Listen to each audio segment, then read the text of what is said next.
Have you ever wondered कि India में जो रोड्स बनाई जाती है वो कुछ महीनों में या कुछ सालों में खराब कैसे हो जाती है। आई मीन कि we literally see fresh roads turning into potholes just a few months after a rainy season. So what's the problem? Bad quality, corruption, or something deeper? Today I will show you the real reason, and trust me, it's not what most people think. By comparison between the world standards and Indian standards, now our expectation is we have to go up to the international standards. This video, I am going to break this down in the simplest way possible. No boring theory, just real understanding. The real reason is not that simple. The biggest enemy of roads is water. हाँ, वही बारिश का पानी जो हमें बिल्कुल normal लगता है। इट डजंट लुक डेंजरस, लेकिन धीरे धीरे यह रोड के अंदर घुस जाता है, and that's where the real damage begins. A road is not just a black surface you see, इसके नीचे कई लेयर्स होती है। ऊपर एस्फाल्ट, उसके नीचे बेस, एंड सबसे नीचे soil, and every layer has its own purpose.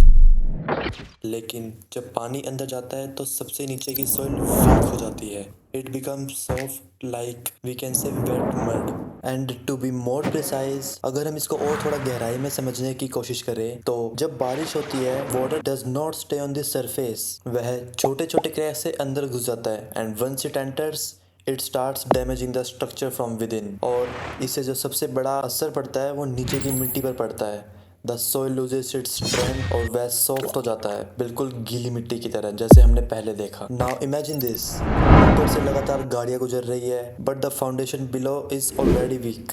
तो धीरे धीरे जो रोड होती है वो दबने लगती है। फर्स्ट स्मॉल क्रैक्स अपीयर, फिर वही क्रैक्स बड़े हो जाते हैं, एंड इवेंचुअली वही पोथोल्स बन जाते हैं। So the damage does not start from the top, बल्कि नीचे से शुरू होता है, एंड दैट्स वाई बारिश के बाद रोड्स बहुत जल्दी खराब होने लगती है। And this is just a beginning. अभी तो और भी और रीजंस है जो इस प्रॉब्लम को और बड़ी बनाते हैं, but water is not the only reason. एक और बड़ा फैक्टर है जो इस डैमेज को और तेज कर देता है, and the factor is load, यानी रोड पर चलने वाली heavy vehicles, specially trucks carrying huge weight. India में कई बार ट्रक्स अलाउड लिमिट से ज़्यादा लोड करके चलते हैं, and this extra weight puts massive pressure on the road. Now remember, the road is already weak from inside, क्योंकि पानी ने नीचे की सॉइल को पहले से ही कमज़ोर कर दिया है। So when heavy vehicles pass over it, तो यह कमज़ोर स्ट्रक्चर उस प्रेशर को सह नहीं पाता, and the surface starts to deform. पहले हल्का सा दबाव आता है, and then small cracks begin to form, और हर बार जब कोई भारी ट्रक उस पर से गुजरता है the damage keeps on increasing. Overloading इस प्रोसेस को और तेज कर देता है। Suppose a road is designed for a certain limit of load, and जब वह उससे ज्यादा वेट झेलता है so it fails much faster than expected. So the conclusion is that it's not just water, बल्कि हैवी लोड भी उतना ही बड़ा कारण है। And when all this combines with another major issue, the situation becomes worst,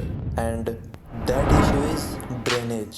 drainage system का मतलब है पानी का रोड से जल्दी बाहर निकलना, so that water doesn't stay on the surface. लेकिन कई जगह प्रॉपर ड्रेनेज सिस्टम होता ही नहीं है, एंड बिकॉज ऑफ दैट बारिश का पानी रोड पर जमा हो जाता है। And we know that standing water is extremely dangerous, क्योंकि जब पानी एक जगह रुकता है तो उसे रोड के अंदर जाने के लिए ज़्यादा समय मिल जाता है, एंड वंस इट एंटर्स तो वही प्रोसेस शुरू होता है। सॉइल वीक होती है, क्रैक स्टार्ट्स फॉर्मिंग, और फिर हैवी लोड उस डैमेज को और बढ़ा देते हैं। So when poor drainage, water and heavy load come together, तो रोड का डैमेज ऑलमोस्ट गारंटेड ही हो जाता है। And that's also the reason why some roads fail again and again, क्योंकि प्रॉब्लम फिक्स ही नहीं होती। आपने देखा होगा कि आपके आसपास रोड टूटती है, कर्मचारी आते हैं उसको रिपेयर करते हैं, पर क्या होता है वो दोबारा से टूट जाती है। तो ये इसीलिए होता है क्योंकि वो जो रोड होती है उसको बस ऊपर ऊपर से रिपेयर किया जाता है, and until the drainage is not fixed यह प्रॉब्लम बार बार वापस आती ही रहेगी। So the last but not least, there is one more reason that most people don't notice, and that is construction quality and time. कई बार roads बहुत जल्दी बनाई जाती है in order to complete the projects faster. Proper process को पूरी तरह follow ही नहीं किया जाता। बट अब आप सोचेंगे कि चाइना में इतनी जल्दी रोड कैसे बना देते हैं, and yes, China officially completed the world's largest scale highway project, and almost with zero human intervention, and also created 158 kilometer, that's approximately 98 miles. Isn't that great? And guess what? India also made a Guinness World Record for completing the highway in a record. India completed 75-kilometer stretch between Amravati and Akola, and it was just completed in 105 hours and 33 minutes. And it was done by our 800 NHA officials and 720 other workers. But that depends on the technology used. ये road बनाने में जो technology use की गई है वो अच्छे level की है, बट अगर हम लो टेक्नोलॉजी यूज करके अगर जल्दी रोड बनाएंगे, that's the problem. A road also needs proper compaction. हर लेयर को सही तरीके से दबाया जाना चाहिए and enough time must be given for each layers to settle. लेकिन जब जल्दी होती है तो लेयर्स ठीक से कंपैक्ट ही नहीं होती and that creates hidden weakness inside the road. So even if the road looks perfect from outside, अंदर से वह पहले से ही कमज़ोर होती है। When this combines with water, load and poor drainage, तो रोड का ख़राब होना ऑलमोस्ट तय हो जाता है। Next time you drive on a broken road और आपको यह लगे कि रोड ख़राब बनी है, then take a moment and think deeper. शायद वजह सिर्फ ऊपर से नहीं है, maybe the problem started from below. पानी अंदर गया, weakened the foundation, heavy load ने प्रेशर बढ़ाया and poor drainage made it verse.